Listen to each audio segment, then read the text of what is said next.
안녕하세요. 캐나다 곽쌤TV 곽재현입니다.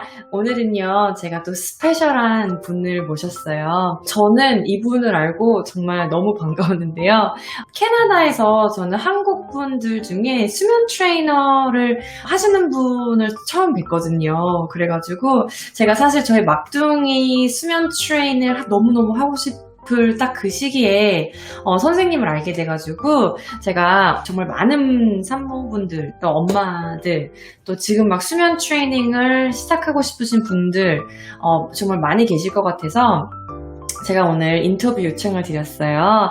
네, 김지연 선생님이십니다. 네, 안녕하세요. 안녕하세요. 네, 반갑습니다. 네, 반갑습니다. 네, 제가 선생님 소개를 잠깐 해드리자면요. 네. 한국에서도 산부인과 쪽에서 이제 또 간호사로 일을 하시고, 캐나다 지금 현재 또 간호사로 또 일을 하고 계세요. 그런 와중에 이제 또 수면 트레이너 자격증을 또 따셔서, 이쪽으로 지금 이제 일을 계속 하고 계시는데요. 모든 엄마들이 하는 고민인 것 같아요. 특히 이제 아이를 맞아요. 키우고, 그죠? 선생님도 맞아요. 아이를 낳은 지 얼마 안 되셨잖아요. 맞아요. 저도 지금 거의 한 6개월 반, 7개월 이 정도 됐어요, 아이가. 그쵸, 맞아요. 그래서 네. 참, 이 엄마로서 우리 특히 한국 엄마들, 왜냐면 한국적인 정서는 우리 아이 이렇게 떨어뜨리면 안 된다. 특히 조부모님과 함께 하시는 분들이나 어르신분들은 애기 절대 울리면 안 된다. 맞아요. 이런 고정관념이 있어요. 그래서 네. 저도 또한 개인적으로 슬립 트레이닝을 해야 되나 말아야 되나 고민을 정말 너무 많이 했어요. 왜냐면 첫째, 둘째 때 다 실패를 했거든요. 그런데 저 개인적인 경험 같은 경우에는 너무 힘들어서 안 되겠더라고요. 그래서 이제 소아과 의사 선생님한테 갔더니 바로 그냥 해보라고 권유를 해주셔가지고 이제 대충 따라는 가지만 또 이제 혼돈이 오는 거예요. 유튜브에도 정말 맞아요. 많은 영상 자료가 있고 그리고 또 캐나다에서 하는 방법 또 한국에서도 또 요즘에 수면 트레이닝을 많이 하고 있더라고요. 맞아요. 그래서 또 이렇게 너무 많은 정보 가운데 나의 마음을 정말 알아주고 또 이렇게 조금 더 방향을 제시해 줄 분을 이제 좀 알았으면 좋겠다는 과정에 이제 선생님을 알게 된 거거든요. 네, 그래가지고 이제 수면 교육에 대한 이해 그리고 또 아이 엄마들이 이제 많이 힘들어하는 부분인데 일반적으로 수면 교육을 하면은 울려서 재운다라는 그런 고정관념 때문에 엄마들이 시작하기를 좀 꺼려하고 있어요. 그래서 혹시 이 부분에 대해서 설명을 해주실 수 있는지 그래서 뭐 수면 교육의 장점과 단점도 설명해 주시면 네, 좋겠고요. 네. 우선은 이제 한국 분들이 이제 특히나 이제 흔히들 수면 교육은 좀 울고 지칠 때까지 내버려 둔다라는 좀 부정적인 의식이 아무래도 있으신 것 같아요, 인식이. 그래서 이제 부모님들이 사실 수면 교육을 한다고 하면은 이제 주변에서 뭔가 굉장히 많은 말을 듣죠. 뭐, 친정 엄마는 왜 하냐, 뭐, 애기를 이제 울리면 안 된다, 뭐, 이제 주변 친구들도 그거 안 해도 다 잘 잔다, 이제부터 시작해서 뭔가 다 하나씩 소스를 얻으니까, 내가 내 욕심 때문에 수면 교육을 하나라는 죄책감부터 이제 들기 시작하시고 뭔가 이제 내가 좀 잘 할 수 없는 이런 느낌이 다 오죠. 좀 아무래도. 그래서 뭔가 내가 지금 뭐 유튜브도 보고 책도 많이 보고 육아서적 굉장히 많이 공부를 한다고 하지만 사실 우리 아이에게 뭔가 맞춰주는 그런 건 없다 보니까 보통 부모님들이 방향성을 조금 잡으셔도 이게 내가 잘 되고 있는 건가? 라는 확신이 굉장히 힘들어서 사실 수면 교육을 실패를 하시는 분들도 많고 잘 되면 당연히 성공하시는 분들도 많고 하시는 것 같아요. 네, 맞아요. 그래서 우선 수면 교육이라는 게 사실 무엇인지를 조금 생각해 보시는 게 좋을 것 같아요. 그러니까 수면 교육이라는 건 사실 본질과 우리의 최종 목적은 아이가 혼자서 잠들 수 있는 이제 건강한 수면 습관을 만들어주는 거거든요. 이제 우리가 밤에 자러 들어갔을 때도 우리도 사실 수면 의식을 해요. 뭐 양치하고 뭐 이불 덮고 그러니까 잠옷도 입고 뭐 세수도 하고 이제 딱 이불 덮고 이렇게 딱 자는데 뭐 우리는 이제 혼자서 자는 걸 알잖아요. 그렇죠. 우리도 혼자서 자는 걸 아는데 사실 이거를 알기까지에 굉장히 많은 시간이 걸렸을 거예요. 하지만 아기는 그렇지 않아요. 아기는 혼자서 자는 거를 배워야 하거든요. 그러니까 learned skill이라고 해요. 그러니까 배워야 하는 스킬이기 때문에 굉장히 많은 소아과 선생님들도 전문가 선생님들도 이제 수면 교육을 선택이 아니라 필수다라고 하는 게 이제 수면 교육의 이유이고 필요성이고, 그리고 수면 교육을 함으로써 아기도 잠투정이라는 게 없어지고, 그러니까 먹놀잠, 그러니까 먹고 놀고 잠들고 이런 패턴이 잡히면서 아이도 규칙 속에서 살아가는 게 편안해지기 시작하고, 그러니까 보통 이제 대부분의 수면 교육을 시작하시기 전에 부모님들께서 굉장히 많이 힘들어하시는 게 이제 우리 아기는 거의 웃지 않아요, 울고만 있어요, 잠투정을 해요, 약간 뭐 전물잠을 해요, 이런 굉장히 많은 문제들이 생기잖아요. 맞아요. 그래서 이제 수면 교육을 이제 내가 해야 하나라고 생각을 많이 하시는 것 같아요. 그래서 네. 우선 수면 교육을 장점을 저는 우선 말씀을 드리자면, 첫 번째는 아기는 자면서 굉장히 많은 발달을 해요. 모든 네. 성장 호르몬이 잠을 자면서 나오거든요. 우리도 사실 청소년기 다 겪으면서 굉장히 수면을 하면서 굉장히 많은 성장을 해왔어요. 네네. 그래서 낮과 밤에 적절히 휴식을 취하지 못한 아기는 네. 잘 자는 아기들과 그 향후에 한 5년 이렇게 비교를 해봤을 때 확실히 인지 능력이나 사고 능력, IQ 라든지 수학, 과학 점수 이런 차이가 확실히 난다는 연구 결과가 있어요. 그리고 뭐 behavior issue, 그러니까 행동적으로 뭔가 다른 양상이 보인다라는 연구 결과도 굉장히 많고, 또 두 번째로의 장점은 엄마의 산후 우울증을 줄여줘요. 사실 우리 아이가 안 자면 정말 너무 힘든 게 육아잖아요. 그러니까 네. 잘 자도 사실 힘든 게 육아긴 한데 잠을 안 자면은 사실 엄마는 출산한 지도 얼마 안 됐고 아기는 안 잔다고 울고, 맞아요. 이제 남편은 옆에서 좀 맞아요. 안아서라도 재워라 이런 식으로 얘기를 하니까 이제 더 우울해지고. 그래서 맞아요. 사실 소면 교육의 장점은 우선 엄마의 산후 우울증을 줄여주죠. 맞아요. 그래서 우리도 사실 사람이라서 우리도 잠을 못 자고, 뭐 네. 예를 들어 6개월, 7개월, 뭐 12개월 동안 통잠 한 번 못 자고 계속 새벽에 두세 번씩 일어나서 수유하고 그러면 네. 사실 우리도 아이한테 애정을 더 못 줘요. 사실 우리도 우울해서. 그럼요. 그래서 그것도 사실 장점이기도 하고, 또 다른 마지막으로의 이제 장점 같은 경우에는 수많은 아기들이 이제 뭐 0개월에서 12개월 사이에 굉장한 급성장기를 많이 겪잖아요. 네. 그래서 굉장히 원더익스도 많이 있고, 뭐 이아리부터 맞아요. 시작해서 수면탱 굉장히 많은 발달들을 하는데, 확실히 수면 교육을 한 아이들과 하지 않은 아기들을 비교를 하면 한 아이들은 확실히 이 기간을 굉장히 빨리 넘겨요. 그런 것 같아요. 네. 그래서 저도 굉장히 맞아요. 맞아요. 저도 질 경험을 좋은 해서 수면도 맞아요. 정말 완전 차이가 나기 때문에 굉장히 수면 교육도 좋은 장점이라고 생각을 할 수 있죠. 네, 진짜 저도 산후 우울증이 둘째 때 조금 왔었어요. 근데 첫째 때는 정신없이 지나가서 몰랐는데 네네네. 둘째 때 너무 좀 힘들더라고요. 그냥 막 울음이 막 나오고 막 아무 이유 없이. 맞아요. 그래서 제가 패밀리 닥터한테 갔더니 하루만 어디 좀 가서 자고 올려. 하루만이라도 좀 잠을 좀 푹 자면 좋아질 거라고.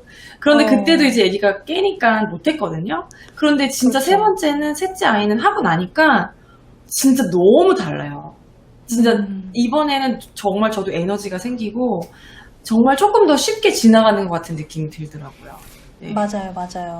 그래서 맞아요. 정말 수면 교육을 한 것과 안 한 것의 이 삶의 질, 그러니까 정말요. 사실 엄마의 삶의 질도 바뀌기는 하지만 이제 어머님들이 네. 보통 이제 좀 죄책감을 가지시는 부분이 내 욕심 때문에 아이를 수면 교육을 이제 해야 하는가라는 큰 죄책감을 사실 가지기 맞아요. 시작해요. 하지만 수면 교육을 하신 분들이 입을 모아서 하시는 얘기는 아이의 삶의 질도 굉장히 많이 향상이 됐다. 맞아요. 그러니까 뭐 굳이 이유 없이 울지 않는다라는 게 이제 사실 많은 어머님들의 리뷰거든요. 네, 진짜 그런 그래서 것 굉장히 아기한테도 도움이 되고 엄마한테도 네. 도움이 되는 게 사실 수면 교육이라고 말을 할 수 있어요. 네. 그럼 혹시 선생님, 그럼 일반적으로요, 어떤 루틴으로 아이를 재우는 방법이 있을까요? 좀 꿀팁 좀 전해주세요. 왜냐면 이렇게 방법이 정말 많더라고요. 그런데 혹시 맞아요. 그런 셋 루틴이 있으면 조금 더 이제 엄마들께서 적용하기 더 쉬우실 것 같아요. 대부분 이제 한국에서 유명한 수면교육법은 이제 안누법, 쉬다법, 뭐 퍼버법 이렇게 세 가지가 있는 것 같아요. 사실 이거 말고도 굉장히 다른 수면교육법들이 많아요. 네. 뭐 예를 들어 의자를 앉아서 의자를 가지고 앉아서 이제 방 옆에서 계속 토닥토닥 해주는 방법도 있고, 아예 정말 밤에 이제 딱 눕히면은 12시간 안에는 안 들어가는 이런 극한 네. 수면교육법도 있어요. 굉장히 다양한 수면교육법이 있거든요. 네. 네, 우선은 이제 제일 유명한 수면교육법은 한국에서 이런 세 가지 방법인데, 사실 어떤 방법이 가장 좋다, 어떤 방법이 가장 아기를 빨리 재울 수 있다, 이런 거는 없어요. 그러니까 안누법이랑 쉬다법 같은 경우는 이제 안아서 달래고 눕히고, 쉬다법은 이제 쉬쉬 하면서 이제 토닥토닥 하면서 눕히고, 요런 방법이고, 이제 퍼버법은 좀 점진적으로 내 기다리는 시간을 늘리면서 이제 울음을 좀 하면서 이제 그때마다 들어가면서 뭐 괜찮아 이렇게 얘기를 하는 거거든요. 우선은 그런 세 가지 방법이 한국에서 굉장히 유명하고 한국 분들한테도 제일 많이 알려진 방법이기는 한데, 안누법과 쉬다법은 아무래도 엄마의 체력이 굉장히 많이 소요가 되죠. 그쵸. 잠이 들기까지 내가 가서 이제 계속 안고 눕히고 안고 눕히고 계속 이걸 반복을 해야 되니까 사실 뭐 30분이 걸릴 수도 있고 1시간이 걸릴 수도 있고, 굉장히 유명한 수면교육법에 이제 저자가 얘기를 하기, 자기는 이거를 1000번도 더 넘게 했다라고 이제 여기 적혀 있어요, 책에. 사실 우리 한국 정서상 뭔가 이게 어쨌든 한국 정서보다도 내가 하고 있는데 뭔가 남이 이제 잘 하고 있다라는 격려가 없으면 당연히 불안한 게 엄마 마음이겠죠. 왜 나는 이거를 일주일 동안 했는데 2주일 동안 했는데 효과가 없지? 라고 이제 아무래도 해서 우리 아기는 안누법과 쉬다법이 맞지 않는구나 해서 이제 나는 그러면 퍼버법으로 가겠다 해서 하지만 뭔가 이제 계속 또 이제 혼란스럽게 시작하지, 이게 맞는 건가? 애가 울면서 이제 또 엄마 또 죄책감이 들기도 하고.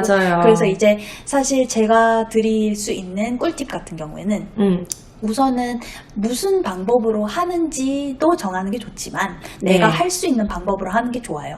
내가 그래, 이 정도는 내가 아기한테 쓸 수 있겠다, 내가 할 수 있겠다. 예를 들어 뭐 오늘은 안누법, 내일은 퍼버법 이런 식으로 하면 사실 아기도 굉장히 혼란스러워하고 수면이 제대로 교육이 되지 않을 거예요. 그래서 뭔가 내가 한 달은 정말 눈 꼭 감고 할 수 있는 교육 방법을 우선은 추천을 드리고, 이 교육 방법에 대해서는 사실 너무 많은 유튜브에서 나와 있기 때문에 굳이 설명은 안 드려도 될 것 같고, 우선 저는 수면 의식이 굉장히 중요하다고 생각을 해요. 그러니까 우리도 어른들도 아까 제가 말씀드렸다시피 수면 의식이 잡혀 있잖아요. 딱 이불을 덮고 하면은 이제 우리 뇌에서 이제 자는 시간이구나, 이불을 덮었구나 이 사람이. 그래서 이제 잠에서 이제 그 자라는 신호를 뇌에서 보내기 시작을 해요. 아기한테도 수면 의식이 굉장히 중요해요. 아마 보통 밤잠 같은 경우에는 수면 의식이 중요하다는 인식이 많이 되어 있어서 보통 부모님들이 이제 밤에는 목욕을 하고 수유를 하고 이제 어두운 공간에서 뭐 우리 이제 잘 거야 라고 얘기를 해준다든지, 밤에는 보통 수면 의식이 잡혀 있지만 낮잠 같은 경우에는 어머님들이 굉장히 힘들어 하시는 부분이기 때문에 보통은 뭐 아기띠로 재운다든지 아니면 뭐 그냥 내 배 위에 올려놓고 토닥토닥 한다든지 팔베개를 한다든지 아니면 아기가 그냥 젖을 붓고 이렇게 스르르 잠이 들다든지 이런 식으로 조금 수면 의식이 없는 경우가 굉장히 많아요. 그래서 저는 수면 의식을 굉장히 추천을 드리고, 만약에 지금 스와드를 입고 있다면, 스와드 제품을 입고 있다면 그 다음에는 저는 수면 조끼를 굉장히 추천을 드려요. 그러니까 수면 조끼가 입을 수 있는 제품이거든요. 그래서 입을 수 있는 이불이라고 생각을 해주시면 돼요. 사실 12개월 전에 아기한테는 영아돌연사 위험이 굉장히 많기 때문에 이불이나 베개 같은 건 전혀 추천드리지 않아요. 그러니까 폭신한 이불 때문에 질식사가 위험이 있기 때문에 우선 수면조끼 같은 경우에는 겨울도 그렇고 여름도 그렇고 얇은 것도 있고 두꺼운 것도 있어서 아기한테 어쨌든 입을 수 있는 이불이라서 조금 더 주기도 하고, 그리고 아기한테 너 이거 입으면 이제 잘 거야 라는 신호를 뇌로 보낼 수 있기 때문에 저는 꼭 추천을 드려요.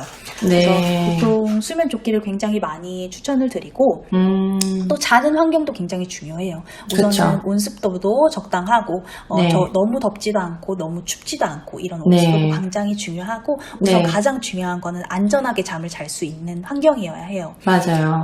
아까 말씀드렸다시피 영아 돌연사 위험도 있고 하니까 굉장히 안전한 공간에서 예를 들어서 보통 부모님들이 침대에다가 모빌이나 초점책이나 이런 걸 많이 두세요. 네. 인형도 굉장히 많이 두고 네. 하지만 어쨌든 그런 건 다 빼주시는 게 좋아요. 왜냐면 자러 가는 공간에 우리 네. 우리 안방에 자러 들어갔는데 아이폰이 막 매달려 있으면 잠을 못 자겠죠. 네, 막 네, 이렇게 네. 여기선 유튜브 나오고 여기서 그쵸. 인스타그램 나오고 그러면 네, 네, 네. 집중이 당연히 안 되겠죠. 네, 그래서 네. 자는 공간에서는 모빌이나 초점책은 굳이 필요하지 않아서 저는 그것도 음. 빼드리라고 말씀을 드리고 자는 네. 환경과 노는 환경도 좀 구분을 하는 거를 추천을 많이 드려요. 네. 아, 모빌도요? 네, 모빌도 막 돌아가잖아요. 너무 네. 신나죠. 애기 입장에서. 너무 재밌다 이러면서 이제 잠을 못 자기 시작하죠. 그래서 저희는 이제 모빌은 이제 그래서 제가 듣고서 이건 다 뺐는데 블랭이들 다 뺐거든요. 그런데 모빌은 A가 이제 갖고 놀다가 그냥 쑥 자더라고요. 이게 약간 뭐 블루라이트, 레드라이트 뭐 이런 거 나오더니 맞아요. 네. 맞아요. 근데 그게 디스트랙이 될 수도 있겠네요. 정말 아이들. 맞아요. 디스트랙 될 수 있어요. 특히 빛 같은 거는 차단을 해주시는 게 좋아요. 맞아요. 우리도 막 불빛이 번쩍번쩍 하면서 잠을 네. 못 자잖아요. 맞아요. 맞아요. 꿀수면을 방해하는 요소일 수 있어요. 네.